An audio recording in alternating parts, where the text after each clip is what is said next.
All living things have a common property called irritability, which is revealed by their reactions to stimuli. In the present picture, the pricking is the stimulus, and the reaction is a quick withdrawal of the hand. The energy used for the pricking is very small, but the resulting reaction involves generally a much larger amount of energy. This is characteristic of all manifestations of irritability. An illustration based on directed motion in non-living matter is shown here. We scatter iron filings on a glass plate and hold a powerful magnet under it. If we tap the plate lightly, the magnetic field gradually causes the filings to form a pattern. The filings are moved by the tapping. The definite pattern is determined by the magnetic force.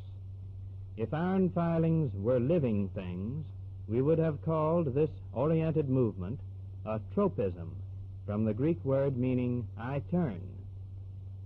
If we remove the magnet and tip the plate, the filings are now influenced only by gravity. Therefore, they slide off the plate. Reaction in living things to the change in direction of gravity is called geotropism. Most organisms show this reaction. Plant stems show plainly the so-called negative geotropism, which makes them grow vertically away from the earth. This in itself is a reaction to gravity. We can disturb this normal reaction by placing the plants so that their stems are horizontal. If we do so and leave the plants in darkness for a few hours, we find that the stems have turned away from the earth, so that their tips again point upward. It may be simpler to say that plant stems normally point vertically upward, and that any change in position determines a reaction which brings them back again to a vertical position. Many trees show this reaction. Here is a bent tree. It reacted as the seedlings did, bending up gradually. For purposes of study, however, this bending can more easily be followed in small oat seedlings. See how they react. First, there comes a slight bend close to the tip, which gradually increases until the tips are pointing upward again. Here again, you can see another plant reacting to a change in position. Every time a plant is stimulated by a change in position, the same reaction occurs.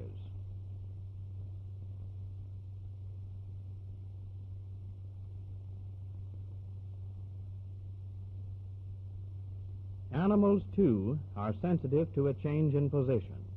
Here is a common snail crawling on a vertical plate. Notice that it is moving in an upward direction. We then revolve the plate so that the snail is crawling horizontally. Immediately, its shell drops, and its head turns to the new upward direction. Gradually, the body turns until the snail is pointing up again. In animals, we can get this reaction clearly only when the animal is actively moving. All animals, even human beings, show this reaction more or less distinctly. Phototropism, another reaction of all living things, is determined by light. An organism turns toward or away from a source of light. To demonstrate this turning reaction, we use an oat seedling. Grown in total darkness, it was straightened vertical. Exposed to a constant source of light placed at its left, the seedling bends toward it in the course of 4 hours.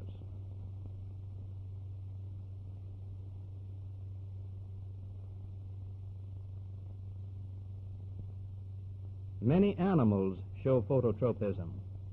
The fruit flies in this tube are scattered all about under the influence of light coming from all directions. Suddenly we turn off all but one strong light at the right end of the tube. Gradually most of the flies collect at that end. The single strong light was the directing stimulus. The movement of the flies toward it was the reaction.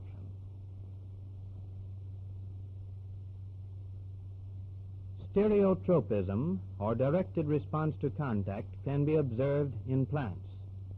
A young tendril has been brought in contact with a stick.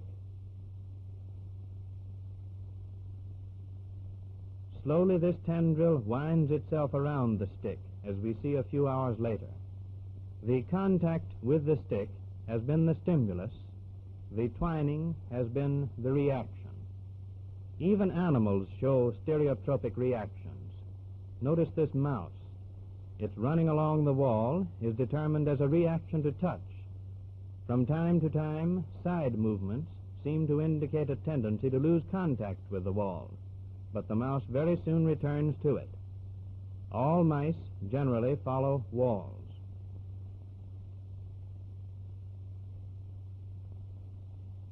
Other tropisms are known, for instance, to the electrical current.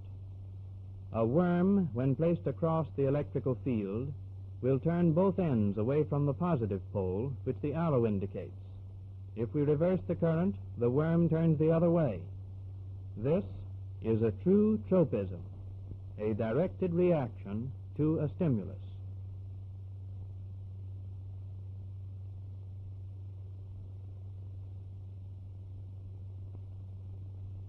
Fishes, on the other hand, react to the direction of a current of water. In one picture, the floating strings are forced out of the vertical position by the current of water, which the fish always face.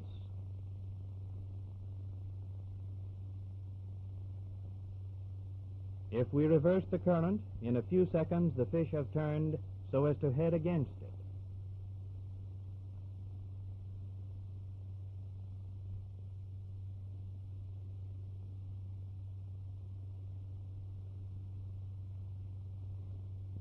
Such a reaction can frequently be seen in rivulets and streams, where schools of minnows and other small fishes swim in large numbers with their heads pointing upstream.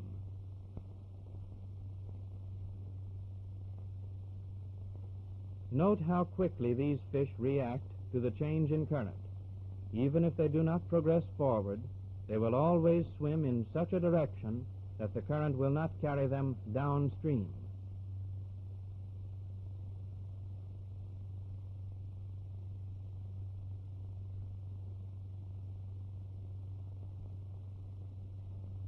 Higher reactions are the result of the interplay of different stimuli. Some plants, such as the Venus flytrap, are called sensitive plants for their quick reactions to touch. In the center of each half of the hinged leaf are 3 stiff hairs, which at the slightest touch will cause the closing of both halves. The stimulus is applied directly to the hairs, but the hinges close the leaf, so some transmission of effect from hairs to hinge must have occurred. The true sensitive, or mimosa, is the most famous of these reacting plants.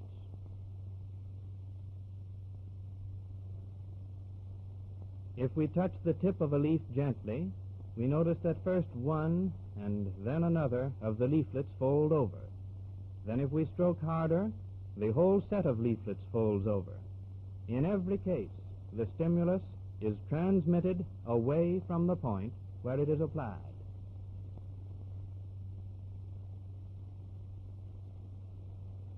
Animals will show reactions of the same order. The puffer fish, when handled or rubbed on the belly, puffs up and expands a great deal. The stimulus was the scratching of the skin.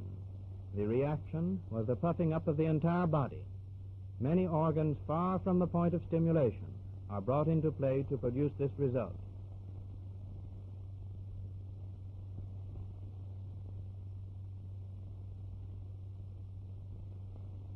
Some reactions in higher animals are absolutely involuntary. If we rub this dog's back, his hind leg scratches his side vigorously. This can be done over and over again. It is a true involuntary reaction.